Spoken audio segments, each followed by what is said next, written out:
আমন্ত্রণ জানাচ্ছি প্রিয় দর্শক মানচিত্রের নিয়মিত আয়োজন কথোপকথনে। আজকে আমাদের এতক্ষণ আপনারা ব্যানার এবং হেডলাইন দেখে হয়তো বুঝতে পারছেন যে আমি কি বলছি বা কোনো দিকে গুলাইয়ে ফেলছি কিনা। যে অমিত শাহর হুমকি, শেখ হাসিনা আসছেন লাইভে, দুইটা কিন্তু দুই জিনিস। হঠাৎ করে গতকালকে সম্ভবত অমিত শাহ, ভারতের অমিত শাহ, উনি বিশাল একটা হুমকি দিয়ে বসছেন বাংলাদেশকে, না? তো চলেন আমরা একটু সাইজ করি না ইন্ডিয়াকে, কি বলেন ভাইয়ারা? ইন্ডিয়াকে একটু সাইজ করা দরকার না? কারণ আমরা তো বঙ্গু, আমরা যদি সাইজ না করি কিভাবে হবে? তো আমি আমাদের নেত্রীর ভিডিও কনফারেন্স সেটার ব্যাপারে বলছি, তার আগে একটু অমিত শাহের বিষয়টা বলি। দেখেন, উনি যে হুমকিটা দিয়েছেন বহুদিন পরে উনি বলছেন, আর আমার হিসাবে অরিজিনাল কথাটাই বলছেন, যে এখানকার জায়গা কি তোমার বাপ দাদার, তোমার বাপের জায়গা যে তুমি তুইলা লইয়া যাইবা? ঠিক আছে না? বাংলাদেশ স্বাধীন করছিল বঙ্গবন্ধু শেখ মুজিবুর রহমান, আর আমাদের জননেত্রী শেখ হাসিনা এই দেশ 21 বছর শাসন করেছে। ওনার আমলে অনেক উন্নয়ন হয়েছে। এরপরও বলা হয় যে দেশ কি তোমার বাপ দাদার, এ বঙ্গুরা বলে। তো ঠিক সেম কথাটা আজকে অমিত শাহ বললেন, ভারতের মাটি তোমাদের বাপ দাদার। ভারত যুদ্ধ করা লাগবো না ভাই। ভারতের মানুষ যদি শুধু বলে যে আমরা মার্চ করে আসছি বাংলাদেশের দিকে, 140 কোটি মানুষ এক মার্চে আমরা সব পায়ের তলায় মিশা যাব, হেদেরই জায়গা নিয়ে নিব, কোপায়া দিব, কাইটে দিব, কত বড় বড় কথা এইসব ফকির বুদ্ধের। আপনার কিছুদিন আগে, কোথায় যে 10-12 দিন আগে জানা দেখছেন তো, আপনারা শুনছেন যে ডোনাল্ড ট্রাম্প বলছিল কি যে আমি গ্রিনল্যান্ড দখল করে নিব, গ্রিনল্যান্ড হয় আমার কাছে বেচা দাও, আর নয়তো আমি দখল করে নিব আর্মি দিয়া। এরপরে কি শুরু হয়েছে দেখছেন তো, পুরা ইউরোপীয় ইউনিয়ন, তো আগেই একজোট ছিল, ওরা প্রত্যেকে 2-4-5 জন করে একটা মহড়ার মতো করলো, মানে এটা আমেরিকার দেখানো যে তুমি আসলে আমরাও ছাড়বো না।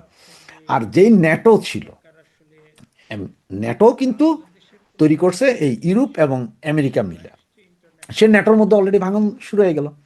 কারণ ন্যাটোর প্রতিষ্ঠাতা, যাদের রক্ত ঘামে ন্যাটো, সেই হল্যান্ডের স্বায়ত্তশাসিত অঞ্চলে গ্রিনল্যান্ড উনি কি দখল করবেন এটা নিয়ে। ওখান থেকে এখন উনি কিন্তু পিছিয়ে হটছেন, তো পাগলা মানুষ ভাই, পিছিয়ে হটে কিনা জানি না। এই যখন পরিস্থিতি, যে একটা দেশের ভূখণ্ড, আজকে রাশিয়া ইউক্রেন এতদিন ধরে যুদ্ধ চলছে, যে ইউক্রেনের ভূমি নিচ্ছে রাশিয়া, সেটা নিয়ে, হ্যাঁ? আর আপনারা আসছেন যে আমরা দখল করে নিব, আমরা খায়া ফেলাবো, হ্যাঁ? আপনাদের মারলে বাঁচবেন না।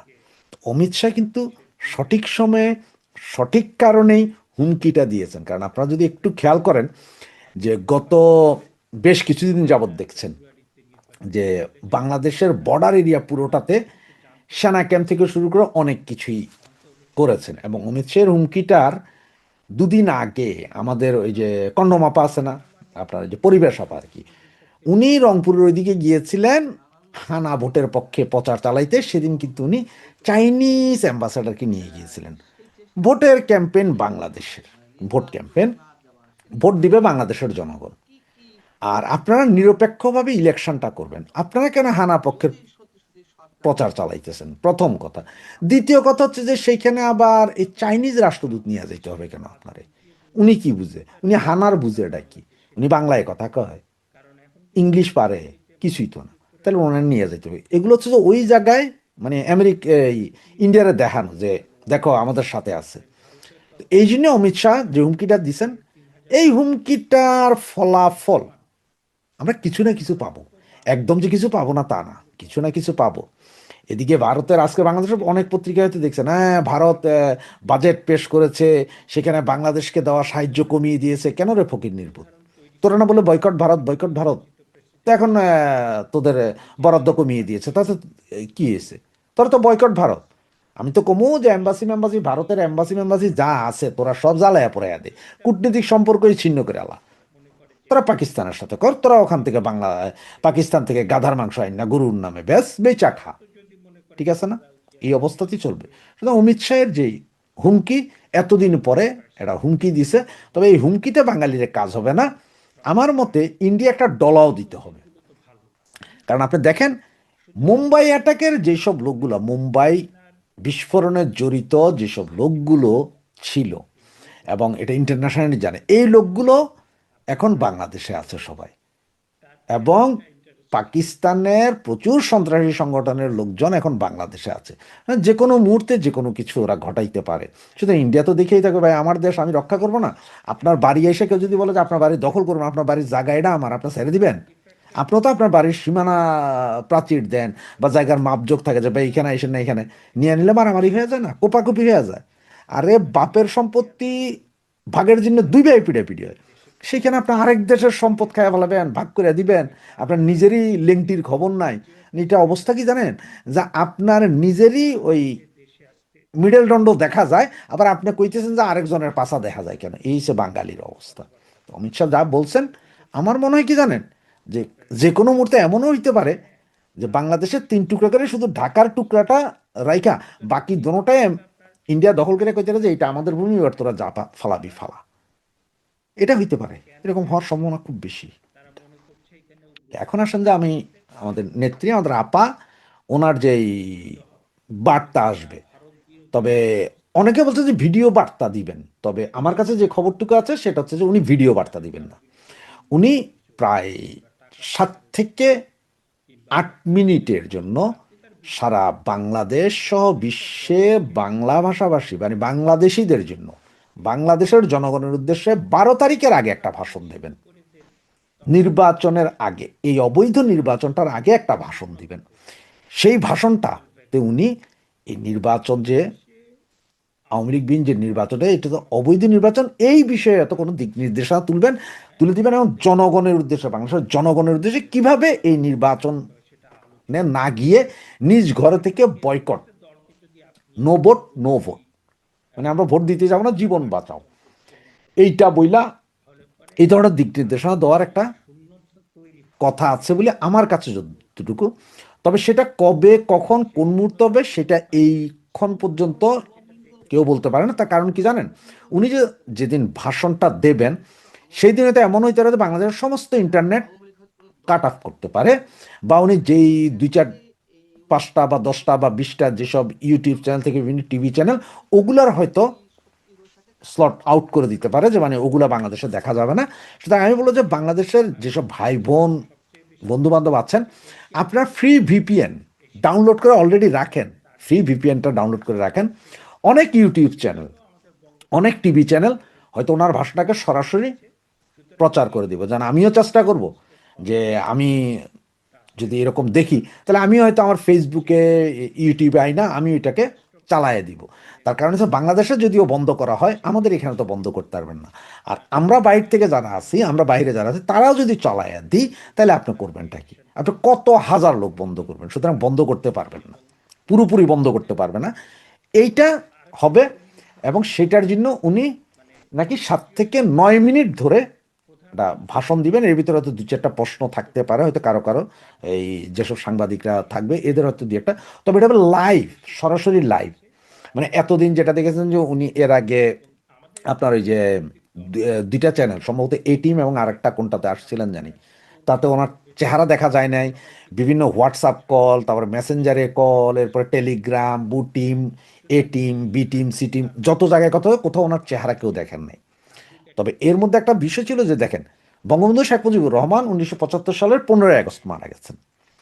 উনি মারা যাওয়ার পরে এখন পর্যন্ত যদি আপনারা ওই কবর খোঁড়েন, তাহলে মনে হয় হাড্ডি মাড্ডিও নেই, এগুলো সব মাটিতে মিশে গেছে। কিন্তু এইটাও ওনার, এইটাও বাঙ্গু মুসলমান তো বলবো না, বঙ্গুদের মধ্যে বহুত খারাপ, এই যে জমাত বিএনপির আতঙ্ক বঙ্গবন্ধু শেখ মুজিবুর রহমান। বাংলাদেশের এই জারজ বাঙালি, এখনো 20% জারজ বাঙালি, তাদের শেখ মুজিবের নাম শুনলেই ভয়। তালিবার শয়কার শেখ খ পর্যন্ত যায়, তালিবার শয়কার শুনলেই তাদের কলিজায় ভয় ঢুকে যায়, তাদের ব্লাড প্রেশার বাইরে যায় 180-র উপরে, 200-র উপরে চলে যায়, তাদের ডায়াবেটিস হাই হয়ে যায়, সব কিছু হাই হয়ে যায়। যার কারণে এই যে 32 নম্বর বাড়ি, যেটা হেরিটেজ সম্পত্তি, যেটাতে কোনো কিছুই নাই, এটাকে জাস্ট এমনি রাখছে মানুষজন দেখতে, ওইটাও ভাঙা নিশ্চিহ্ন করছে। এখনো যা আছে ওইটাও ভাঙবে, মানে ওদের ভয় এইটার ভেতর থেকে না বাইরে যায়, মানে ওরা ঘুমাইলেও শেখ মুজিবকে ভয়ে দেখে। সুতরাং 18 মাস এই সব হারামজাদার ভিতরে একটা ভয় যে শেখ হাসিনা, শেখ হাসিনাটা ভয়। এই জন্য আমাদের নেত্রী ধরেন আসে নাই, ফেস দেখায় নাই, দেখায় নাই, দেখায় নাই, কারণ এই সময় মতন দেখাবে। কারণ ফেস প্রতিদিন ফেস দেখানোর চেয়ে একবারই দেখাবে, সেই দিনে আপনাদের কেয়ামত হবে। ইন্ট্রিম ভাইদের কথা বলছি। তো এই জন্যই বলছি আপনাদেরকে যে যেটা শিওর খবর যে আস্তে আস্তে আসছেন উনি, এখন হয়তো ফেস হবেন। ফেস মানে কি, সরাসরি ভিডিও লাইভে আসছেন। এবং এইটা সম্ভবত বাংলাদেশের কোনো টিভি চ্যানেল তো না, পৃথিবীর বিভিন্ন দেশের টিভি চ্যানেল ওনার সেদিনে সে ভাষণটা প্রচার করবে বলে আমার কাছে যতটুকু নিউজ আছে। এবং আমরা তো সকলেই করব, আপনারাও করবেন সবাই। এবং এইটা হবে একটা ভূমিকম্প। এবং এটার পরেই যে কোনো মুহূর্তে উনি আবার বাংলাদেশেও চলে আসতে পারেন। হইতে পারে না এমন যে সরোয়ার্দী উদ্যানে 48 ঘন্টা লাগবে, 24 ঘন্টার একটা টাইম দিবে, যাক আমি কালকে আসছি সরোয়ার্দী উদ্যানে, উনি চলে আসলেন, আর ততক্ষণে আমরা তো 4 ঘন্টা টাইম পাইলেই সরোয়ার্দী উদ্যান ঘেরাও করতে পারবো বাংলাদেশে আমরা যারা আছি। এটা আসছে ধাপে ধাপে। তবে ভিডিও বার্তা নয়, এবার ভিডিও বার্তা নয়, এবার সরাসরি লাইভে আসছেন। যারা বলছেন যে ভিডিও বার্তা, আমার কাছে যে খবরটুকু আছে সেটা হচ্ছে ভিডিও বার্তা নয়, উনি সরাসরি লাইভে আসবেন। এবং সেটা হচ্ছে যে 7 থেকে 9 মিনিট, 7 থেকে 9 মিনিটের একটা লাইভে উনি একটা ভাষণ দিবেন জাতির উদ্দেশ্যে, যে এই জাতি উদ্দেশ্যে ভাষণ দিবেন, দেশ রক্ষা করার জন্য সর্বশক্তি নিয়ে নেমে পড়ার ভাষণ দিবেন। সেটাই আমরা এখন দেখার অপেক্ষায়, শোনার অপেক্ষায়, আমাদের নেত্রীকে দু চোখ ভরে প্রাণ ভরে দেখার এবং ওনার কথা শোনার অপেক্ষায় আছি। আসসালামু আলাইকুম রহমতুল্লাহি ওয়া বারাকাতুহু। সম্মানিত দর্শক, আজকে যে শিরোনামটি নিয়ে আলোচনা করব এটি মূলত কয়েকদিন আগের ঘটনা। তো এই বিষয়টি নিয়ে চিন্তা করছিলাম যে একটু আলাপ আলোচনা করা দরকার, যে হঠাৎ করে শেখ হাসিনার সঙ্গে লন্ডনে যারা কর্মরত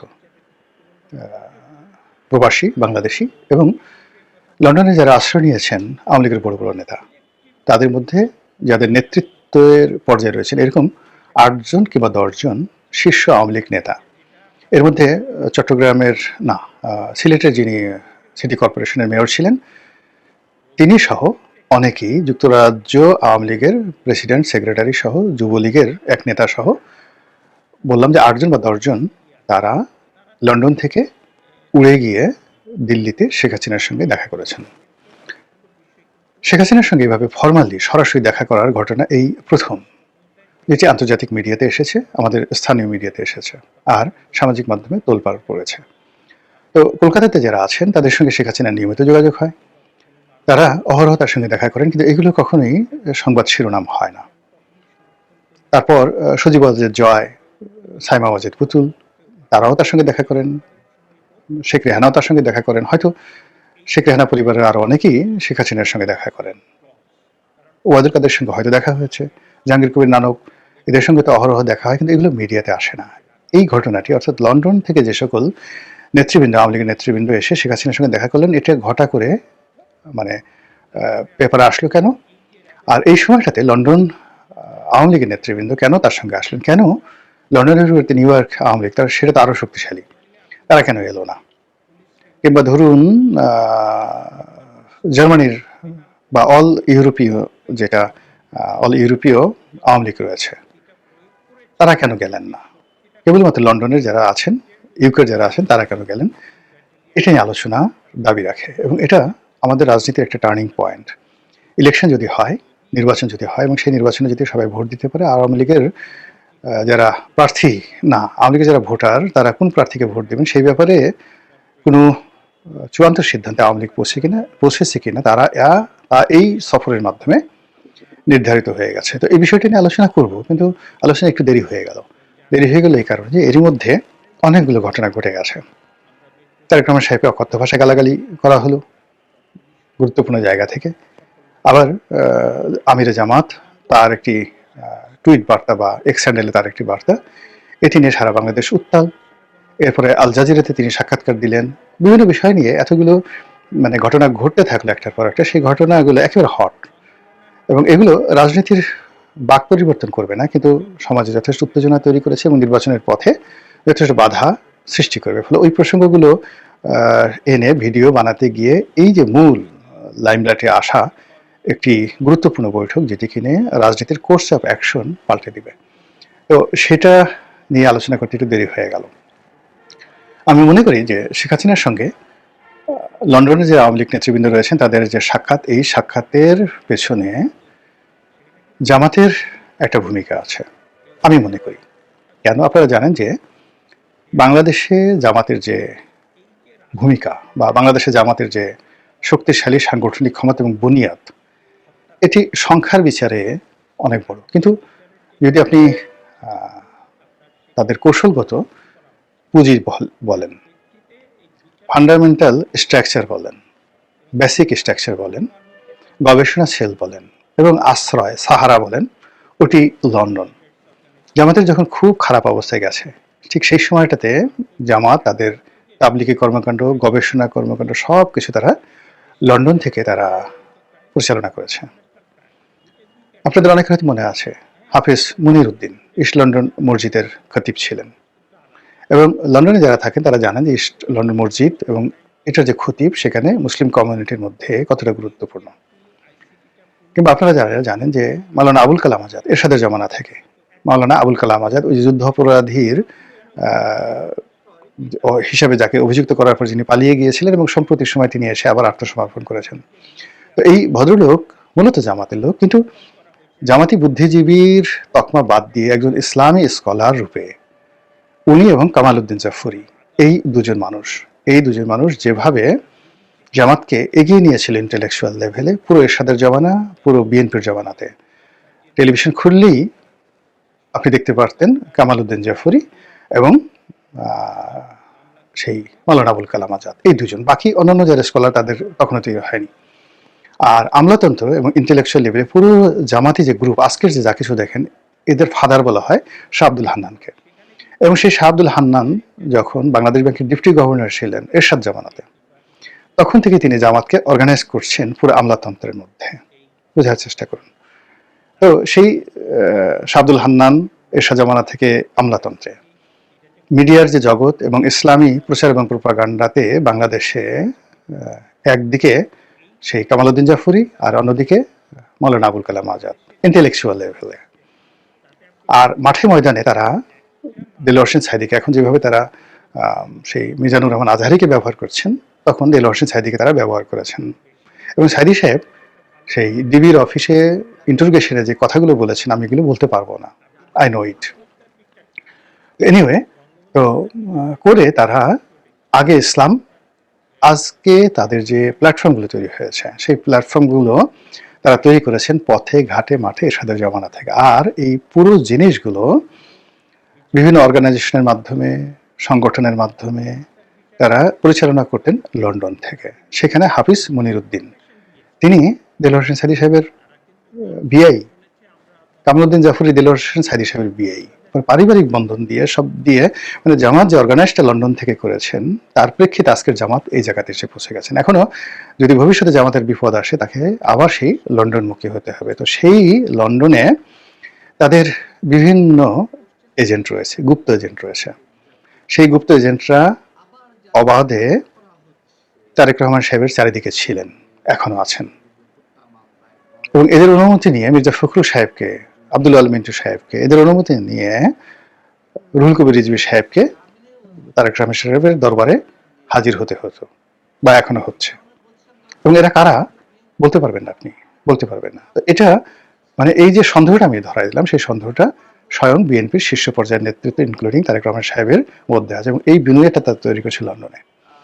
একইভাবে জামাতের এই বুনিয়াদটি তারা গণভবনে ঢুকিয়ে দিয়েছে, শেখ রেহানার বাসায় ঢুকিয়ে দিয়েছে, এবং এখনো লন্ডনে যত রকম লোকজন রয়েছে সেখানে তারা অনেকেই জামাতের হেফাজতে আছে, আর সরাসরি জামাতের হেফাজতে আছে, আর সরাসরি একেবারে দেখবেন যে ফ্রন্ট লাইনে মানে জামাতি যারা লোকজন, মানে ফ্রন্ট লাইনে যারা এখন আওয়ামী লীগের মাস্টার মাইন্ড, আওয়ামী লীগের ত্রাণকর্তা রূপে যারা হাজির হয়েছেন, তাদের অনেকের সঙ্গে তারা অনেকের জামাতের রিক্রুট, অনেকে ফ্রিডম পার্টির ছিল, মানে ফ্রিডম পার্টি তাদের শ্বশুর ফ্রিডম পার্টির নেতা, তার বাবা, আত্মীয় স্বজন থেকে শুরু করে অনেকেই জামাত যারা বায়াস্ট, তারা নিজেরা ছাত্র শিবির করছে সারা জীবন, এবং শেখ হাসিনাকে সারা জীবন গালাগালি করেছে, জয়কে পাগল মাগল ছাগল বলে অস্থির করে ফেলেছে, শেখ রেহানার পরিবার সম্পর্কে তুচ্ছ তাচ্ছিল্য করে যে সমস্ত লোকজন ফাটিয়ে ফেলেছে ছাত্র জীবনে, তারা এখন আওয়ামী লীগের সরাসরি শেখ হাসিনার সঙ্গে যোগাযোগ করে। শেখ হাসিনা তাদেরকে টেলিফোন করে নাকি, তারা বলে যে শেখ হাসিনা তাদেরকে সরাসরি টেলিফোন করে, আর তারাও নাকি শেখ হাসিনাকে টেলিফোন করে। এই সমস্ত লোক 100% গুপ্ত সংগঠনের সাথে জড়িত। এটা শেখ হাসিনার সব লোক জানে, বিএনপির সব লোক জানে যে তাদের মধ্যে গুপ্ত সংগঠনের লোক আছে, কিন্তু তাদেরকে ধরা যাচ্ছে না। তো এই যে গুপ্ত সংগঠনের যে লোকগুলো প্লাস জামাতের যেগুলো প্রকাশ্য নেতৃবৃন্দ রয়েছেন, তারা সবাই মিলে এখন তো আওয়ামী লীগের সবচেয়ে বড় মেলাটি রয়েছে, নিউক্লিয়াসটি রয়েছে লন্ডনে। শেখ রেহানার পরিবার এবং আওয়ামী লীগের প্রায় বেশিরভাগ শীর্ষ নেতৃবৃন্দ তারা এখন লন্ডনে নিরাপদ আছেন। তো তাদের মাধ্যমে জামাতের সঙ্গে যদি আওয়ামী লীগের একটা সমঝোতা হয়, আবার আমি বলছি এটা কিন্তু আমার প্রেডিকশন পার্সোনালি, এটা যুক্তি বলে, এটা খুবই স্বাভাবিক। দ্বিতীয়ত যে জামাতের একটা অভ্যাস আছে যে আপনি যখন ক্রাইসিস মোমেন্টে তখন তারা আপনার সামনে সাহারা রূপে বা আশ্রয়দাতা রূপে হাজির হবে। তো সেক্ষেত্রে এখন লন্ডনে যেহেতু তাদের সবচেয়ে বড় এস্টাবলিশমেন্ট, তাদের লয়ার রয়েছে, তাদের টাকা আছে, তাদের বাড়ি আছে, আত্মীয় আছে, স্বজন আছে, সিলোটি লোক আছে, আরো অনেক কিছু আছে। তো সেগুলো দিয়ে তারা আওয়ামী লীগের যারা লোকজন তাদের মনোরঞ্জন করে ফেলেছে, তাদের হৃদয় জয় করে ফেলেছে। অন্যদিকে বাংলাদেশে এই যে মামলাগুলো হয়েছে, যত গায়েবী মামলা হয়েছে, যত হত্যা মামলা হয়েছে, যত সন্ত্রাস দমন আইনে মামলা হয়েছে, সব মামলায় কিন্তু বিএনপির লোকজন করেছে, 300, 400, 500। এবং এই মামলা নিয়ে যে বাণিজ্য হয়েছে এবং এখনো এই মামলা নিয়ে যে বাণিজ্য হচ্ছে, এর সঙ্গে জামাত জড়িত না। এটাকে জামাত করছে কি মাঠে ময়দানে আওয়ামী লীগের যে সকল ত্যাগী নেতা নেত্রী রয়েছেন যারা পলাতক, তাদের সঙ্গে যোগাযোগ করছে, তাদের পরিবারকে আশ্রয় দিচ্ছে, তাদেরকে আইনি সহযোগিতা দিচ্ছে, ক্ষেত্র বিশেষে অর্থ সাহায্য দিচ্ছে। এগুলো দিয়ে তারা কিন্তু আওয়ামী লীগের মন তলে তলে জয় করে ফেলেছে। এর প্রেক্ষিতে জামাতের সঙ্গে যদি রয়ের মাধ্যমে শেখ হাসিনার একটা সাক্ষাৎ হয়, আবার জামাতের গুপ্ত সংগঠনের যারা প্রভাবশালী লোকজন রয়েছে তাদের মাধ্যমে লন্ডন আওয়ামী লীগের নেতৃবৃন্দের সঙ্গে এবং তার মাধ্যমে শেখ হাসিনার সঙ্গে একটি সাক্ষাৎকার হয়, অস্বাভাবিক নয়, এটা যুক্তিযুক্ত। এর কারণ হলো আমি আগেই বললাম যে যদি এই মুহূর্তে নিউ ইয়র্ক আওয়ামী লীগের নেতৃবৃন্দ তারা দিল্লিতে আসতেন তাহলে আমি সন্দেহ করতাম না। এর কারণ হলো আমেরিকাতে জামাতের অত স্ট্রং যাকে বলা হয় পোর্টফোলিও নেই, যেটি তাদের ইংল্যান্ডে আছে। তো তারা আসছে, আর তারা কখন আসছে? যখন নির্বাচনের সময় হাতে আছে মাত্র 10 দিন। আর এই 10 দিন যে তাদের হাতে রয়েছে, এই সময়টিতে nobody is sure what is going to happen. কেউ বলতে পারছে না কি ঘটতে যাচ্ছে। Nothing is under control by anybody. যখন কোনো কিছুই কারো হাতে নেই, কারো নিয়ন্ত্রণে নেই, এভরিবডি ইজ মেকিং ব্লান্ডার। সবাই ব্লান্ডার করছে যার যার মতো, আমি সবকিছু, আমার হাতে সবকিছু, আমি জিতে যাব, ওভার রেটিং সবকিছু হচ্ছে এবং সবাই অস্থিরতার মধ্যে ভুগছে।